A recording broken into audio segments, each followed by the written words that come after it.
Rahim,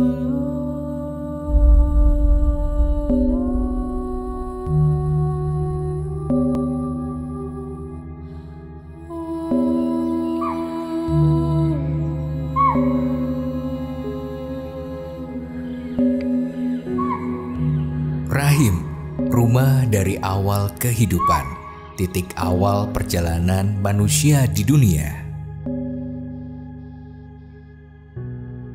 Roh yang akan mengisi jiwa manusia selepas lingga dan yoni menyatu. Roh yang menjadi manusia sempurna dan kemudian menyempurnakan diri ke dunia.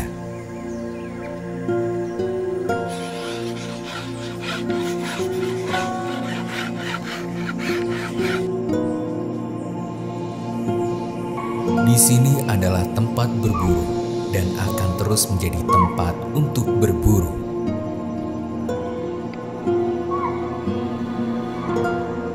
Di sini adalah perlambang rahim, di mana pembenihan jiwa manusia disiapkan untuk mengarungi samudra kehidupan.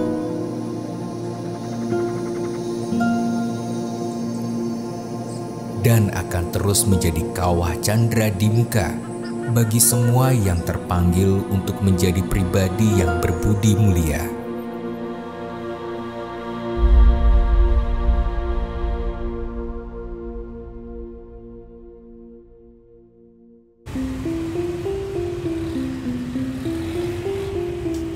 Menyusuri arah selatan dari alun-alun kidul, melintasi Pelengkung Nirbaya dan terus ke selatan sejauh 2 km.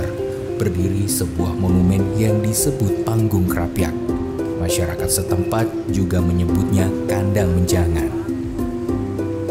Bangunan dari pasangan batu bata berukuran 17,6 kali 15 meter dengan ketinggian 10 meter ini dibangun pada tahun 1782 Masehi pada masa pemerintahan Sri Sultan Hamengkubuwono pertama.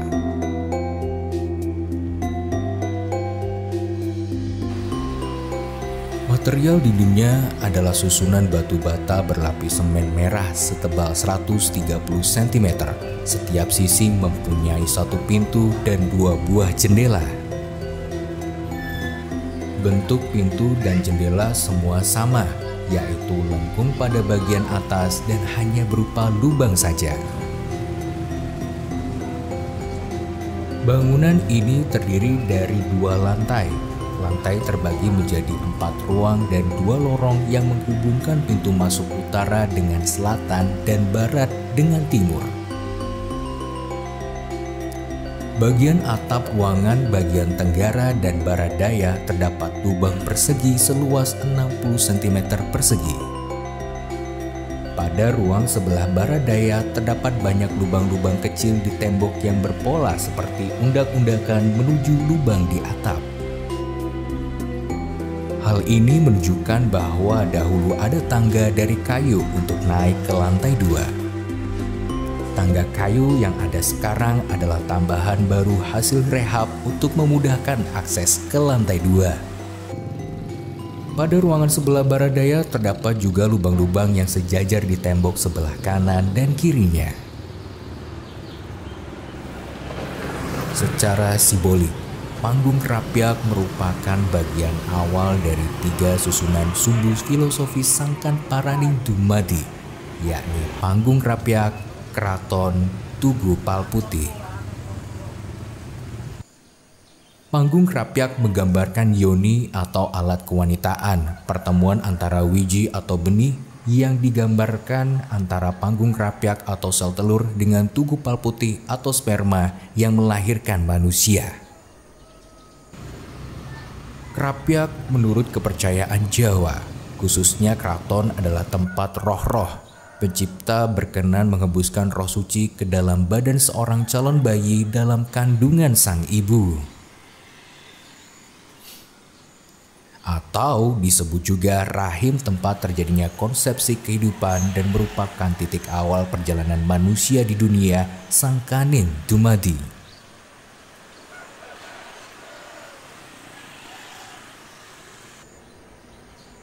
Panggung Krapyak dibangun di tengah kawasan perburuan kerajaan dan digunakan sultan untuk mengamati ketangkasan prajuritnya dalam berburu rusa. Kata Krapyak sendiri menurut Dennis Lombard dalam bukunya yang berjudul Nusa Jawa berarti cagar alam untuk perburuan. Makna harfiah dari Krapyak adalah cagar perburuan berpagar. Ini digunakan untuk merujuk pada alam arham.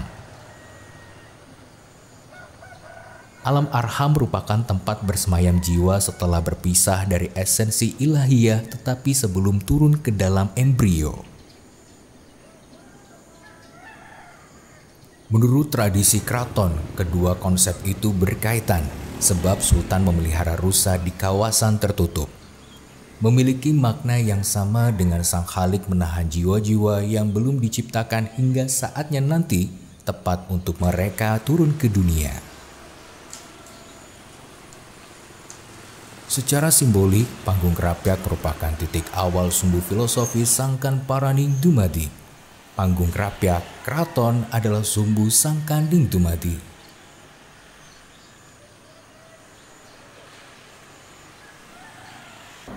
Perjalanan manusia dari Panggung Krapyak ke keraton atau yang disebut dengan Sangkanding Dumadi itu merupakan konsep daur hidup yang merupakan perjalanan manusia dari lahir sampai dengan dewasa, kemudian juga menikah dan melahirkan. Hal itu ditandai dengan beberapa titik, terutama berkaitan dengan vegetasi yang ada di antara Panggung Krapyak menuju Keraton Yogyakarta.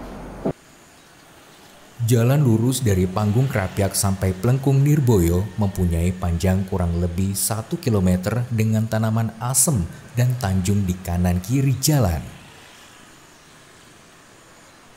Jalan lurus ini menggambarkan kehidupan seorang anak yang lurus, yang bebas dari rasa sedih dan cemas. Pohon asem melambangkan wajah atau rupa seorang anak yang nengsemake atau menarik. Pohon tanjung merupakan lambang bahwa seorang anak selalu disanjung-sanjung oleh ayah dan ibunya. Daun asem yang masih muda atau berwarna hijau muda dinamakan sinong, diibaratkan seorang gadis yang masih muda atau anom akan menimbulkan rasa terkait atau sengsem bagi lawan jenisnya. Di sekitar Panggung Krapyak pada zaman dahulu banyak ditumbuhi pohon tanjung yang memuat pengertian jabang bayi yang selalu disanjung-sanjung oleh lingkungannya atau gadis yang menimbulkan rasa sengsem selalu disanjung oleh sang jejaka.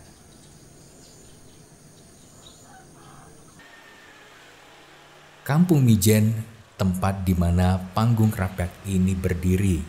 Mijen berasal dari kata miji atau benih, benih kehidupan yang difilosofikan oleh Panggung Krapyak. Kampung Mijen dan sekitarnya dahulunya hutan perburuan rusa, kini padat oleh pemukiman. Di kawasan ini berkembang pesat pusat pendidikan agama, yakni pesantren. Pesantren Krapyak didirikan oleh Kiai Haji Muhammad Munawir pada tahun 1909 hingga 1910 setelah beliau kembali dari belajar di Mekah dan Madinah selama 21 tahun. Seiring waktu baru di tahun 1976 pesantren Krapyak berubah nama menjadi Pesantren Al-Munawir untuk mengenang jasa beliau. Akhirnya beliau mengembangkan pondok pesantren Krapyak Kiai Muhammad Munawir ini hingga meninggal kurang lebih setelah Jepang masuk. Kemudian diteruskan oleh putra-putri beliau, di antaranya ada seorang menantu beliau yaitu Kiai Haji Ali Maksum yang kemudian pada pertengahan tahun 40-an itu kemudian mengembangkan dan meneruskan kembali perjuangan pendidikan pesantren dengan pengembangan yang disebut genre pesantren yang namanya pesantren kitab.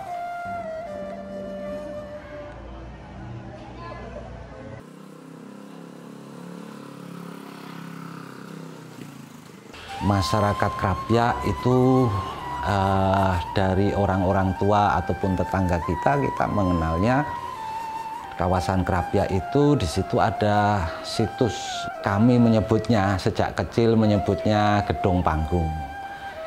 Juga dengan sebutan kandang menjangan karena dulu konon gedung itu dipakai untuk menaruh menjangan atau rusa-rusa untuk berburu para pangeran atau dari keraton untuk berburu atau mengkandangkan rusa, kemudian disebut dengan gedung panggung atau kandang menjangan untuk berburu. Gedung panggung atau kandang menjangan itu istilahnya menemani para santri ya di dalam menempuh menjalani menuntut ilmu di Krapyak selama puluhan tahun dari alumni-alumni kami yang sudah sepuh atau yang kemudian sudah pada meninggal. Kalau dulu itu pondok kawasan Krapyak itu kemudian dikenal sebagai kawasan untuk berburu rusa, maka dalam perkembangan hingga saat ini lebih dikenal dengan kawasan pendidikan pesantren untuk berburu ilmu agama Islam.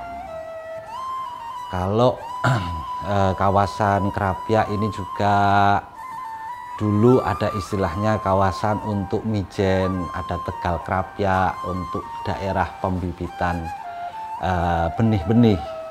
Nah itu sekarang lebih dikenal sebagai kawasan pendidikan pesantren untuk melanjutkan proses regenerasi pendidikan dan kemajuan bangsa tentu saja. Lebih dari 5.000 santri menimba ilmu di kawasan Krapyak ini. 2.000 diantaranya adalah santri di pesantren Ali Maksum.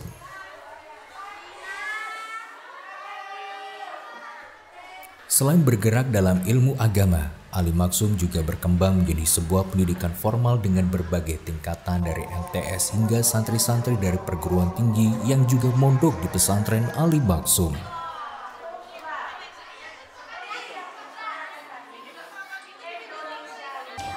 Sekarang ini saya ada di kelas 12 IPSB, Mas. Saya santri asal Kalimantan Tengah. Selama di sini saya kurang lebih udah hampir 6 tahun ini ya berarti mondok ya.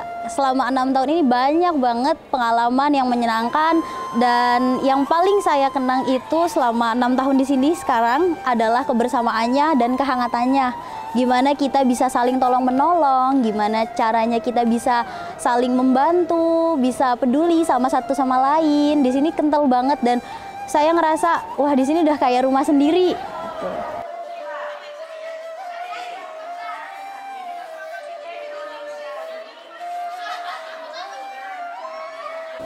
Nama saya Hanafi Ahmad, saya asal dari Jogja. Saya di sini mondok sebagai mahasiswa. Juga saya kuliah di UIN Sunan Kalijaga. Alasan saya mondok di sini karena Pondok Krapyak ini dikenal sebagai pondok kitab dan juga pondok tahfidz. Jadi di mana saya di sini bisa belajar ilmu agama dengan lebih mumpuni.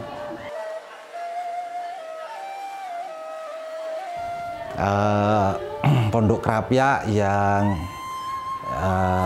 hingga saat ini secara umum adalah pondok yang bergumul dengan kehidupan sehari-hari masyarakat, para tetangga kami. Ya, jadi kemudian karena memang kenyataannya pondok pesantren tidak bisa lepas dari masyarakat itu sendiri, tidak hanya urusannya dengan dakwah keagamaan, tapi yang keseharian masyarakat dan pesantren itu bergumul ya menjadi satu dalam tentu dengan kesederhanaannya, kebersahajaannya, itu hal yang sudah melekat di kawasan Krapyak atau di Pondok Pesantren Krapyak ini secara umum begitu. Oleh pesantren, panggung Krapyak atau kandang menjangan yang semula digunakan untuk berburu rusa, kini menjadi tempat berburu ilmu pendidikan.